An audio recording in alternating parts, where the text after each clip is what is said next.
and welcome to HT's weekly talk show, The Interview, and our special segment, Coffee on Sunday.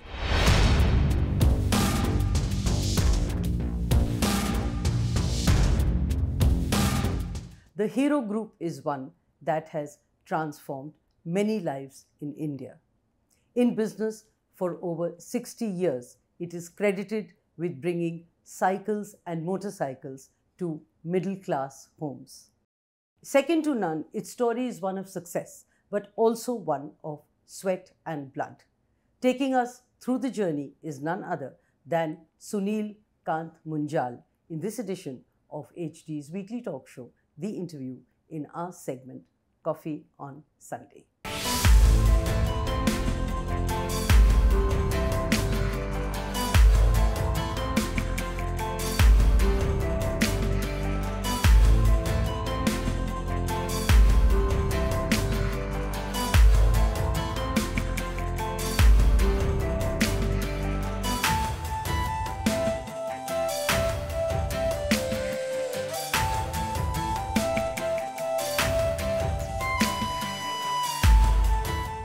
Welcome to the show, Mr. Sunil Kant Munjal, and thank you for being here with us. It's a pleasure. Thank you. I know you hate and you're averse to answering personal questions, but I'm still going to take the liberty of treading personal ground and ask you, what was it like growing up in a joint family like you did? What were the happy and perhaps unhappy moments? So I guess this is a risk of a live interview with a journalist, that you get asked questions which you may not otherwise want to answer. But living in a joint family was an absolute delight. Joint families are a universe in themselves. We had earlier stage 2 generations and then 3 generations and subsequently even 4 generations together. The good thing about a large joint family is that you have no shortage of things to do and people to talk to at any time. That itself is also a problem. If you want to be by yourself, if you want to reflect sitting alone, that's a tough thing to do in a family which is of the kind that we had. We also had some interesting learning opportunities in our family. And it was both my parents and my uncles and aunts who were very, very keen on 2 different things. One was religious discourse. So we had lots of sadhus, saints, swamis come to our homes all the time. My parents did Havan every single day. The other was this get together to look at creative arts. So we had Ravi Shankar perform in our home. We had Allah Rakha perform in our home. So people who became legends in their own lifetimes, a number of them actually had come and performed in our home. So maybe one of the things that piqued my interest in the arts, which of course I've continued to date. Yes, we will come to arts, and I did know about your interest in that. But tell me, do you still carry the family ritual of performing Havan? So for any event, that's what we still do. The 1st of July this year would have been my father's 100th birthday. So as a family, we took a decision that we will not celebrate one day, but we will celebrate the year. Because of the kind of person he was and the number of people he impacted positively, we thought it's only fair that we give ourselves a chance to do almost like a universal celebration across all our establishments, our homes, our companies, and also others who were involved and connected with him. So the Havan for us is still the center of any celebration. This would make the BJP very happy, actually. Well, politically we've always been neutral. But clearly our leaning has been as a family towards Arya Samaj. While on BJP, 2 things your father and your uncles introduced before the BJP or any political party really even thought of it. One was Atmanirbhar Bharat and Make in India. How was that thought so different from what is being practiced now? What were the gaps, or what are perhaps the gaps now? So in effect, the current program that India has launched is what the family was actually doing. Decades ago. Really, it started in the early 1950s. So many, many decades ago. When they started making bicycles in 1956, they found pretty soon that you could not make as many bicycles as you could sell. Because what the British had done was they sucked out all the value addition in business, on every kind of business, from India to the UK. So even bicycle parts were all being imported from the big brands in the UK. And they were allocated, there were quotas. So if you got 1,000 rims in a month, you made 500 bicycles. And that's it. You could potentially sell 1,000 or 5,000, but you couldn't make them. Our family, as you know, were refugees at the time of independence. And like millions of others, had come into this part of India, leaving everything behind. So they did not have a lot of money. So they said, we've set up this business for expanding the scope and building a supply chain. Let's talk to family and friends. So they went around saying, if you would like to do something, we can help you.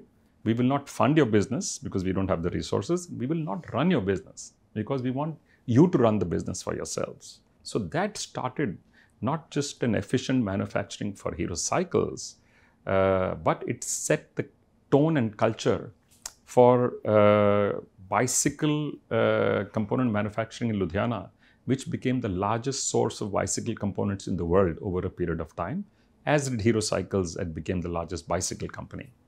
But in the bargain, many new practices got established, which are today part of modern governance, modern management, and part of Atmanirbhar Bharat. But it was a tough time. The regulation was almost against manufacturing. We've seen a lot of relaxation and improvement since the early 90s. But even today, everything is not where it needs to be. We have many challenges, but we have an absolutely phenomenal opportunity. Two questions from what you said. One about warehouses. Was it that you didn't have them, or was it that you didn't want them? Because what I understood was that initially there was no warehouse to even keep the cycles or later the motorcycles. And second, your father refused to accept the license from the government unless some rules were changed. So there's two different parts. So the first was that this was under Jawaharlal Nehru as Prime Minister and Manubhai Shah as the Industry Minister. The government believed that all large enterprise should be set up and run by government. The private sector should only play a role in small industry. So 128 companies were given license to make bicycles on one day in 1956. And that license was for a small scale manufacturing. So my father went and returned the license, saying that we want to make bicycles, but we don't want a constraint. So he returned it, which was, some people said, foolhardy, because it was just possible that they have said, okay, you don't want it, you don't get it. So fortunately, the license was given back to us with the small scale condition removed. And I think in some ways that set the tone for a company which was set for high growth on day one itself. Initially, because there was not a lot of money available, they said to every supplier who was already there or they helped set up, that please only give us this much, because we can only manage and handle this much, because every day the bicycles that we produce have to go out. So initially for lack of resources, and later on for reasons of designing a lean pipe and an efficient manufacturing, we have never built warehouses in any of our manufacturing companies. So would you say it was compulsion, or would you say it was deliberate? Oh, it was both. Started as a compulsion. That's what I'm saying. In the early mid-50s, it was a compulsion. In fact, we did not even have resources to run the full business. So when State Bank of India started its first scheme for small industry loans, Hero Cycles was the first beneficiary of that loan. How much was the loan? I think it was 10,000 rupees. And today you're a billion-dollar company. We have been fortunate and blessed, I think, in many ways. Would I be right in saying that your father would be smiling from the heavens and his children would be looking back with pride and saying it was something he started and we are continuing? So I think we are blessed, and I have to say it was not my father alone. It was the entire lot of them together, the four brothers and the teams that they set up. And the culture was of togetherness. I would think, on seeing what is going on, he should be smiling down, looking at all of us. Allow me to ask you a sensitive question. You mentioned togetherness. Yeah. Do you see now that the family, for whatever reasons, have gone their own way? And while many or the critics would see it as a split, of course, the terminology used is alignment or realignment. Both the restructurings that we did in the family, both were voluntary, both were done without a fight, both were done peacefully. And the first time the world heard about it was when we announced ourselves that we've actually restructured. There was a few friction points subsequently, interestingly, not while we were doing this. While we were doing this, we took a long time to try and create a system where everybody's aspirations, hopes, or desire, we try and meet as much as possible by creating alignment. Again, the word you used was actually an important one, because in a large group, it's very hard to get unanimity. But if you can get broad alignment, that's a big plus. And that's how we managed to create a restructuring which happened without any war of words or public spats. So overall, I would say, barring minor hiccups, we have actually been very, very lucky again that it's gone off so smoothly.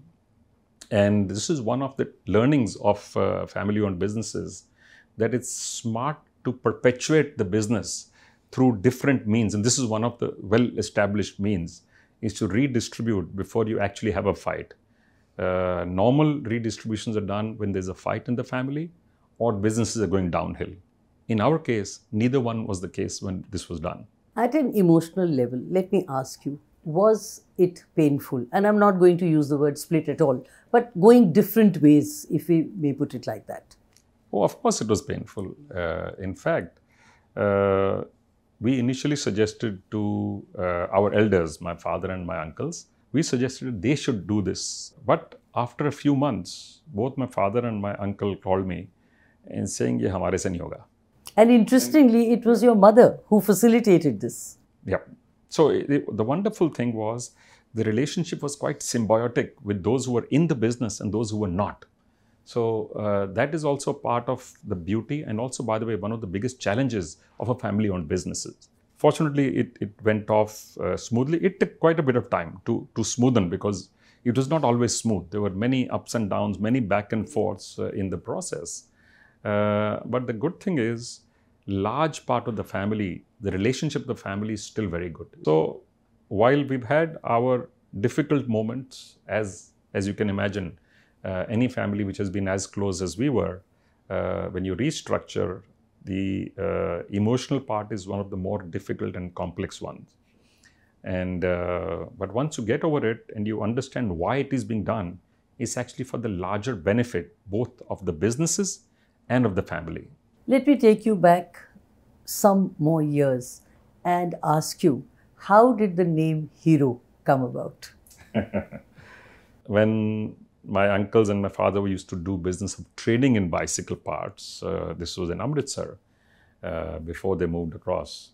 And one of the people they were dealing with was an elderly Muslim gentleman who used to make bicycle saddles, bicycle seats. The name of his product was Hero. And this was a time when the partition was kind of starting off to take place. So they said, "Look, you are going away. You're leaving this business. We like this name. Do you mind if we use it?" It was not a grand plan. There was no consulting firm to advise on the name. But as it happened, it worked out to be such a wonderful brand. Easy, simple, meaningful in any language that you can imagine. And it just became almost second nature for the company.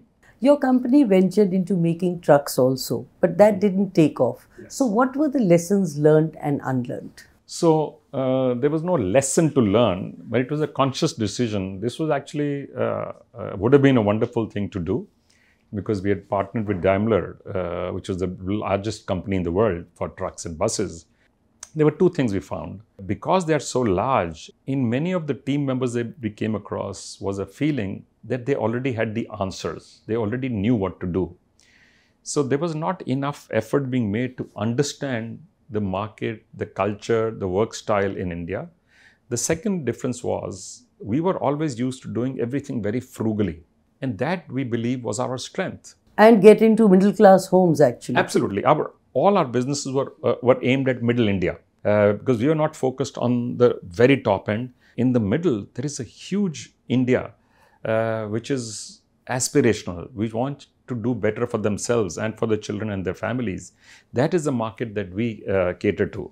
So we also found that the comparison for cost and spend and pricing was being done too often with how things work in their head office in Germany. So while we had partnered, we had started setting up the factory, we had even actually done lots of things of placing orders, we still decided that in the long run, this would be very hard to retain and sustain this partnership. Here we found that one side was pushing very hard and also in a direction which we felt would end up making a product unviable with its cost and pricing. So we withdrew because of that. So we said, we are not fighting with you, but if we continue like this, we will end up having a fight. Any lessons learnt and unlearnt? So the lesson learnt was that we need to do more diligence on the working style and culture of our partnership and what each one is going to bring to the joint business that we start off. Unlearning is only that be a little bit more careful. Coming to your book on the Hero Group, some describe it as a history book. Some saw it as India's corporate story, while some said it was a family story with a heart. What do you see it as? And how would you describe it? Actually, it's all of the above. The request to write the book had been coming to me and to many others in the family, and especially to my father and my uncles for a long, long time. And their default position was, no, you shouldn't talk about yourself. That's not the nice thing to do. That's not the Indian thing to do. And that's something which you follow when I ask you personal questions. Yes, I do. I still feel what is personal should remain personal. But let me also ask you that you have done another book, which is The World's a Stage. Yes. So how and why writing? So one of my other interests, as you know, is in the arts and culture. So along with some friends of mine, we took on the work first setting up something called Ludhiana Sanskritik Samagam, which is a foundation for performing arts. We subsequently then put up another foundation after we had moved to Delhi called the Serendipity Arts Foundation. We looked at the arts the way arts used to be looked at in India historically, which is all art forms together. So our focus is to look at multidisciplinarity and interdisciplinarity of the arts. Second is to propagate the arts and make them more democratic, make them available to people at large and to be inclusive. Right now, there are many parts of the arts which are seen as only exclusively available, actually most parts. So one of our attempts is to open up access to as many as possible. So we run the Serendipity Arts Festival in Goa, which has become one of the largest multidisciplinary arts festivals in the world. You said you wanted to take art out of the exclusive zone. And is it, if I'm right in imagining or asking you, is it that you're targeting middle India, which is something which your company's philosophy has done? Absolutely. So middle India is a broad term that I coined. I don't know if it's a word used anywhere or not. But if you look at almost all our focus areas and things that we do, the big focus is middle India. Well, in one of your festivals, you used cement as an art form also. So our attempt, Kumkum, is to investigate everything. So we do a lot of experimentation, a lot of ideation. Like you said, cement is seen as a hard, cold material. So Dalmia Cement had done this for us. They did an amazing job of creating things you would never imagine done in cement. Things which look light, things which are decorative, things which are pieces of art. So we do lots of these experiments every year. A project which is very close to your heart, but you keep it under wraps, is the center which is coming up in Delhi, which you intend to dedicate to the nation and you've named after your father. So, the Serendipity Arts Foundation started investigating how multiple art forms can work together. We want to push this idea further because we've seen it's not just interesting and does not only work for us as India. It actually, we have now created nodes around the globe. But And, why have you kept it under wraps? because it is a unique experiment. It has never been tried before. We are trying to bring every part of the entire ecosystem of every art form at one campus. So we want to make sure that by the time we are this whole thing is fully baked before we make any big announcements or expose people to it. Let me take you back to your school, Doon School. Were you punished or were you always the obedient good boy? I don't think any of us is always being punished or always being good. So I think part of being that age and part of being in such an environment is that you will try new things, you will experiment. Not everything will work all the time, and therefore you will sometimes get punished. And I didn't get punished very often, to be fair, but I did a few times. Some memories you would wish erased either in your formative years or later in life. So, we have an amazing mechanism in our mind. You automatically tend to not think overly of things which make you sad or uncomfortable. And we all have them in our lives. So we either don't talk about them, we don't repeat them. If we are sensible, we don't repeat them even to ourselves. And the brain is such an amazing machine. It tends to push them down. So I've been fortunate that none of the very unpleasant things that have happened have ever been at the forefront of ever my thinking. For example, losing my brother at a pretty young age. So that was a big shock to our system. So things of this nature have happened, but you learn to live with them. You learn to go on and still continue to do the things that are the right things to do. My belief is the unpleasant is to be left behind, not to be carried forward as a weight, as a millstone around our necks. So, and I said earlier, I'm so grateful for the wonderful life we've had, for the families that we have. I have a wonderful wife. I have a daughter who's amazing. You spoke about your daughter, you spoke about your wife, I didn't. Now I'm going to take advantage of that and ask you. That's about it. Yeah. And ask you about your daughter being in business, taking it forward, of course. Yes. Has she changed your perspective? My first conversation with the children was to discourage them to join the family business. The idea was only to test them, to test their intent, their interest. My daughter is actually very bright, and over a period of time, she took on many responsibilities. I do discuss some of the ideas with her. She does discuss some of her issues with me. I think it's important for us also to listen to them. Even sometimes when we are not appear to be listening, I think it's important to temper our own thinking with what we hear and see from our next generation. Are you fearful of the third generation curse, or do you think the jinx has been broken? So the reason we did our restructuring was exactly to avoid that, by the way. So in our case, it's very clear. We've already set in motion the process for the next generation to be successful, to continue to grow. The main reason for the restructuring was this, that while we had no fight, but there's a serious potential for a fight in the future if we had not done that. So today I'm not fearful. On that note, Mr. Sunil Munjal, thank you very much. Thank you for your time. And thank you for taking all the questions, including the personal ones. Thank you. A conversation like this and the questions you have probed are also a reason and a way to learn. So thank you very much. Thank you.